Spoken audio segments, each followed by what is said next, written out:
Obsession एक movie जिसके बारे में आज के टाइम पर हर कोई बात कर रहा है, जिसमें दिखाया गया है कि कैसे एक विश के गलत हो जाने की वजह से किसी की लाइफ में कितने क्रीपी और डिस्टर्बिंग इवेंट्स हो जाते हैं। लेकिन आप ये सोच के देखो कि क्या होगा अगर एक सुपरनैचुरल एंटिटी या फिर कोई स्पिरिट किसी एक्चुअल इंसान से ऑब्सेस्ड हो जाए तो उसकी लाइफ में कैसे एक्सपीरियंसेस होंगे। ऐसा ही हुआ था कैलिफोर्निया की एक लेडी के साथ, जब एक नहीं बल्कि तीन स्पिरिट उससे ऑब्सेस्ड हो जाती हैं। This is the Doris Bither case. कहानी शुरू होती है 1974 में, जब एक लेडी जिसका नाम था डोरिस बिथर वो कैलिफोर्निया की कल्वर सिटी के एक घर में शिफ्ट होती है। डोरिस की लाइफ बिल्कुल सही नहीं चल रही थी। वो काफ़ी सारी फाइनेंशियल प्रॉब्लम्स और स्ट्रेस से सफ़र कर रही थी, क्योंकि एक सिंगल मदर होने की वजह से उसके ऊपर उसके 4 बच्चों की रिस्पॉन्सिबिलिटी थी। लेकिन इस घर में एक और मुसीबत उसका वेट कर रही थी। स्टार्टिंग में बिथर को सब कुछ नॉर्मल लगता है, लेकिन कुछ समय बाद उस घर में काफ़ी सारी अनयूजुअल एक्टिविटीज़ होने लगती हैं, जैसे घर की लाइट्स खुद ब खुद फ्लिकर करना, घर के बर्तन का हवा में फ्लाई करना, और at the same time Doris को ऐसा लग रहा था मानो कोई उसे देखता रहता है या इनअप्रोप्रिएटली टच करता है। डोरिस को ऐसा फील होता था मानो इस घर में कुछ तो ऐसी इनविजिबल एंटिटी है जिसके इंटेंशंस डोरिस को लेकर सही नहीं थे। एंड देन एक दिन डोरिस को फील होता है कि किसी इनविजिबल पावर ने उसे पकड़कर पिन डाउन कर दिया है और 2 और इनविजिबल एंटिटीज उसे सेक्सुअली असॉल्ट कर रही हैं। अब ये चीज़ फ्रिक्वेंटली होने लगती है और डोरिस का उस घर में रहना मुश्किल हो रहा था। वो एंटिटीज़ उसको और उसके बच्चों को मानो जीने नहीं दे रही थी। जहाँ डोरिस जाती वो एंटिटीज़ उसे फॉलो करती। तो डोरिस के लिए सबसे सेफ जगह थी उस घर के बाहर रहना। और अगस्त 1974 में एक दिन ऐसे ही डोरिस लॉस एंजलिस के एक बुक स्टोर पर जाती है, जहाँ पर बैरी टैफ नाम का एक पैरासाइकोलॉजिस्ट भी आया हुआ था। और डोरिस की बैरी से कुछ बात होने लगती है, और जब बातों बातों में डोरिस को पता चलता है कि बैरी एक पैरासाइकोलॉजिस्ट है, तो वो उसे अपने साथ हो रहे एक्सपीरियंसेस के बारे में बताती है। इस समय Barry University of California Los Angeles में एक लैब में एज अ पैरासाइकोलॉजिस्ट काम कर रहा था, जिसे थेल्मा मॉस नाम की एक लेडी चलाती थी। और ये बैरी के लिए उसका पहला मेजर केस होने वाला था। तो एक्साइटेड होके वो एक केस इन्वेस्टिगेट करने के लिए मान जाता है। और बैरी अपने एक साथी कैरी गैनोर के साथ मिलके डोरिस का एक इंटरव्यू करता है, और उस इंटरव्यू में एक 16 पेजेस का क्वेश्चनर था। लेकिन यहाँ पर डोरिस थोड़ी सी क्वेश्चंस को लेकर इग्नोरेंट एक्ट करती है। इवन वो अपनी एज बैरी और गैनोर को नहीं बताती। इस इंटरव्यू के बाद डोरिस के बारे में 3 काफ़ी शॉकिंग चीज़ें पता चलती है, जिसमें से पहली शॉकिंग बात ये थी कि डोरिस और उसके 4 बच्चे एक इलीगली कंडेम्ड घर में रह रहे थे, जिसकी कंडीशन काफ़ी ख़राब थी। ऐसा लग रहा था मानो वो कभी भी टूट के गिर जाएगा। और दूसरी सबसे शॉकिंग बात उन्हें पता चलती है जब डोरिस बताती है कि उसे उस घर में ट्रांसपेरेंट ह्यूमन शेप्स दिखते हैं। साथ साथ उस घर में पोल्टरजाइस्ट इवेंट हो रहे हैं। पोल्टरजाइस्ट जर्मन फोकलोर में एक ऐसा घोस्ट या स्पिरिट होती है जो कि फिजिकल डिस्टर्बेंसेस क्रिएट करती है, जैसे ऑब्जेक्ट्स को मूव करना या फेंकना, साथ साथ लाइट्स का फ्लिकर करना और फाउल स्मेल प्रोड्यूस करवाना। ये पोल्टरजाइस्ट के काम होते हैं। तीसरी चीज़ जो इस इंटरव्यू से बैरी और गैनोर को पता चलती है, वही आगे चल के इस केस का एक टर्निंग पॉइंट बनती है, जो मैं तुम्हें आगे वीडियो में बताऊंगा। फिर आता है 27 अगस्त 1974 का वो दिन, जब पहली बार बैरी और गैनोर उस कल्वर सिटी हाउस को विजिट करते हैं। उनकी इन्वेस्टिगेशन 10 हफ्तों तक चलने वाली थी। इन दोनों के साथ साथ इन्वेस्टिगेशन करने UCLA पैरासाइकोलॉजी डिपार्टमेंट की पूरी 25 लोगों की टीम इस घर पर आती है। लेकिन उनमें से कोई भी सेक्सुअली असॉल्ट वाली बात पर ज़्यादा फोकस नहीं करते, क्योंकि ये काफ़ी सेंसिटिव इशू था और ये इंसिडेंट उनके इस केस में इन्वॉल्व होने से पहले हो चुका था। और बैरी का ये मानना था कि घोस्ट या स्पिरिट्स की वजह से ऐसे इंसिडेंट्स नहीं होते। ये जब दूसरी बार इस घर को विजिट करते हैं तो बैरी और इनके टीममेट्स खुद देखते हैं कि एक फ्राइंग पैन हवा में उड़ रहा था। और बैरी के एग्जैक्ट वर्ड्स थे ये: We arrived with scientific instruments, cameras and such, trying to collect evidence this was real, but it was elusive. उसके बाद वो कहते हैं, Things rarely happen when you are waiting for them. After 50 years, I can say one thing, this was the real deal. It shook me then and now, and I still think about it a lot. इनको इनकी visits के दौरान काफ़ी सारे experiences हुए जिन्हें बैरी पॉल्टरजाइज्ड activity कहता है, जैसे लाइट्स का फ्लिकर करना, फाउल स्मेल्स, घर के सामान का हवा में उड़ना और भी बहुत सारे। बैरी खुद बताता है उसने डोरिस के बेडरूम में लाइट्स को उड़ते हुए देखा और वो लाइट्स कॉर्पस्कुलर शेप की थी।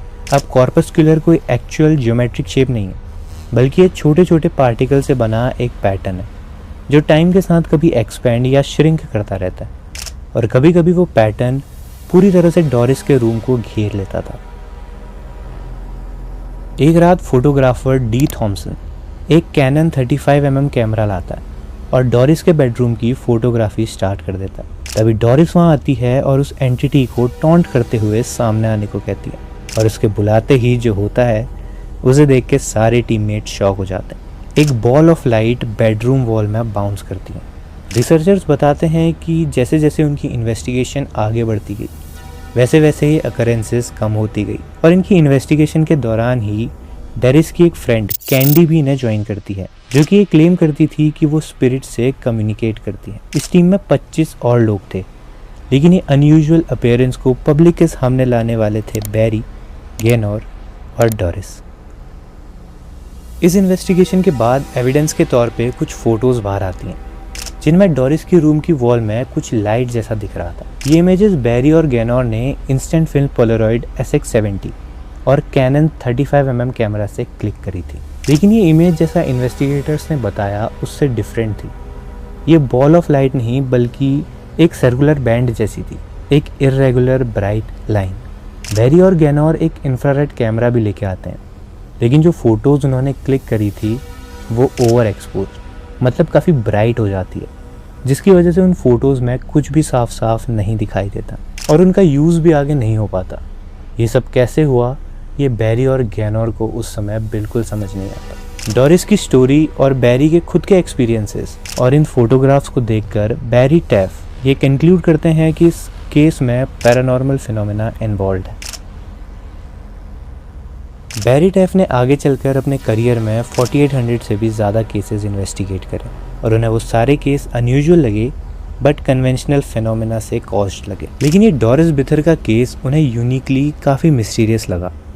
बैरी ने एंड में एक थ्योरी देते हुए कहा कि डोरिस ने एक एनर्जी जनरेटर की तरह काम करा और वो अनकॉन्शियसली इन सुपरनैचुरल अकरेंसेस को मैनिफेस्ट कर रही थी। इन्वेस्टिगेशन के बाद इस पूरे केस के ऊपर फ्रैंक डे फेलिटा एक बुक लिखते हैं जिसका नाम है दी एंटिटी, और इसी बुक को सेम नाम से 1982 में एक मूवी में कन्वर्ट कर दिया जाता है जो कि सिडनी जे फ्यूरी ने बनाई थी, और इसमें उन्होंने बारबरा हर्शी को एज अ लीड रोल दिया था। और इस मूवी में खुद बैरी टैफ ने टेक्निकल एडवाइज़र की तरह काम करा था। लेकिन ये ऑब्सेशन की कहानी यहाँ पर ख़त्म नहीं होती। डोरिस बिथर की डेथ इस इन्वेस्टिगेशन के 25 साल बाद 1999 में पल्मोनरी अरेस्ट की वजह से हुई, मतलब लंग्स या रेस्पिरेटरी ऑर्गन्स का फेल कर जाना। लेकिन उन 25 सालों में भी डोरिस के साथ कुछ बेटर नहीं हुआ। बैरी और गैनोर की इन्वेस्टिगेशन के बाद डोरिस अपने बच्चों के साथ वो घर छोड़ देती है और उसके बाद वो कल्वर सिटी छोड़कर कार्सन कैलिफोर्निया शिफ्ट हो गए। लेकिन डोरिस बताती है कि वहाँ भी वो एंटिटीज़ उसके पीछे आ गई। वो फिर घर बदल के सैन बर्नार्डिनो शिफ्ट होती है, लेकिन वो 3 एंटिटीज़ उसके पीछे वहाँ भी आ जाती है और आखिर में वो टेक्सास जाती है, लेकिन वहाँ भी वो एंटिटीज़ उसका पीछा नहीं छोड़ती। डोरिस के अकॉर्डिंग वो एंटिटीज़ उससे इतनी ऑब्सेस्ड थी कि उन्होंने उसका पीछा कभी नहीं छोड़ा। लेकिन उसके बाकी के घरों पर और एक्सपीरियंसेस पर कोई इंडिपेंडेंट इन्वेस्टिगेशन नहीं करी गई। इसके बाद डोरिस के 4 बच्चे, 3 बेटे और 1 बेटी ने प्राइवेट लाइफ चूज़ करी। कुछ पैरानॉर्मल इन्वेस्टिगेटर्स ने आगे चलकर कुछ बच्चों के इंटरव्यूज़ लिए जिसमें उन्होंने अपने साथ हुए इंसिडेंट्स शेयर भी कर, लेकिन उसके बाद वो चारों पब्लिकली ज़्यादा सामने नहीं है। तो डोरिस और उसकी फैमिली के मूव करने के बाद उस घर का क्या हो? वेल, वो घर आज भी कल्वर सिटी कैलिफोर्निया में 11547 ब्रैडॉग ड्राइव में मौजूद है, लेकिन प्रेजेंट रेजिडेंट्स के अकॉर्डिंग ऐसे कोई हॉन्टेड या पैरानॉर्मल एक्टिविटी वहाँ नहीं हुई। ऐसा माना जाता है कि डोरिस के घर छोड़ते ही वो एंटिटीज़ भी डोरिस के साथ साथ मूव करने लगे और इस लोकेशन और इस घर को छोड़ दें। अब ये केस सुनने में काफ़ी कॉम्प्लिकेटेड लगता है क्योंकि 3 इनविजिबल एंटिटीज या स्पिरिट्स का एक पर्टिकुलर पर्सन से इतना ऑब्सेस्ड हो जाना कि वो हर जगह उसको उसकी डेथ तक फॉलो करें, ये बात काफ़ी ज़्यादा अजीब साउंड करती है। And why only Doris? आखिर डोरिस में ऐसा क्या था? वेल, अगर आपको याद होगा तो बैरी और गेनोर ने जब डोरिस का इंटरव्यू करा तो उन्हें 3 शॉकिंग चीज़ें पता चली, जिसमें से तीसरी चीज़ ही कुछ हद तक इस केस को एक्सप्लेन करने के काम आती है। जब बैरी और गेनोर ने डोरिस का इंटरव्यू करा तो तीसरी सबसे शॉकिंग बात जो उन्हें पता चली वो थी डोरिस बिथर का पास्ट। उसका बचपन काफ़ी ज़्यादा ट्रैजिक और ट्रॉमेटिक इंसिडेंट से भरा हुआ था। उसके साथ बचपन में फिजिकल और वर्बल अब्यूज़ हुआ था, और वो भी उसी के फैमिली के द्वारा। और बड़े होने के बाद भी उसके काफ़ी सारे टॉक्सिक और अब्यूजिव रिलेशनशिप रहे, जिसने उसकी मेंटल हेल्थ को और ख़राब कर दिया। और इसी वजह से डोरिस ने सब्सटेंस अब्यूज़ करना भी स्टार्ट कर दिया। और फिर 4 बच्चों की माँ होने की वजह से उनकी रिस्पॉन्सिबिलिटीज़ एंड फाइनेंस को मैनेज करना उसके लिए काफ़ी टफ हो रहा था। आप सोच के देखो कि traumatic childhood, abusive adulthood, substance abuse और 4 बच्चों की रिस्पॉन्सिबिलिटी, कितना ज़्यादा मेंटल प्रेशर होता होगा डोरिस के ऊपर। इस इन्वेस्टिगेशन के लगभग 40 साल बाद बेंजामिन रैडफोर्ड, जो कि एक अमेरिकन राइटर, इन्वेस्टिगेटर और स्केप्टिक हैं, वो इस मामले में रिसर्च करके बताते हैं कि जो एक्सपीरियंसेस डोरिस को हुए वो उनकी poor mental health, substance abuse, poor investigation techniques and confirmation bias की वजह से थी। कन्फर्मेशन बायस इंसान की वो टेंडेंसी होती है जिसमें वो ऐसी चीज़ों को समझता या सच मानता है जो उसके पहले से बनाए हुए बिलीव्स को सच साबित करे।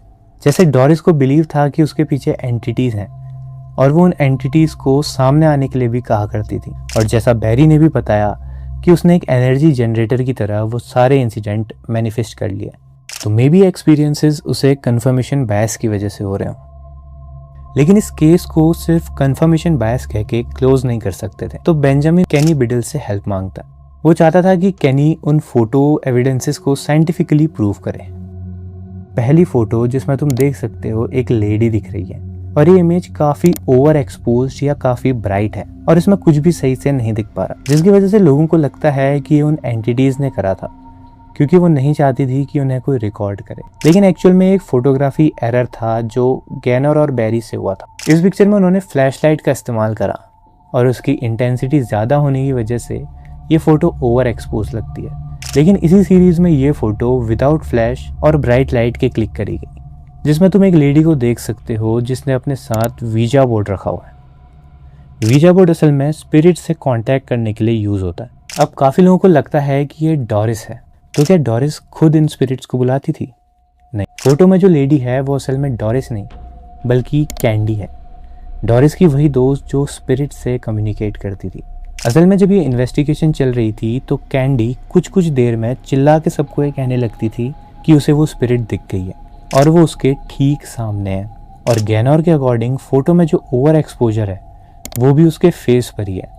और कैंडी ने जब कहा कि अब वो चली गई तो ये तीसरी इमेज नॉर्मल क्लिक हुई। तो क्या वो एंटिटी उसके सामने खड़ी थी? शायद नहीं, क्योंकि गेनोर के ओपिनियन के बाद भी एक चीज कॉन्ट्राडिक्टरी थी, वो थे कमरे के कर्टेन्स।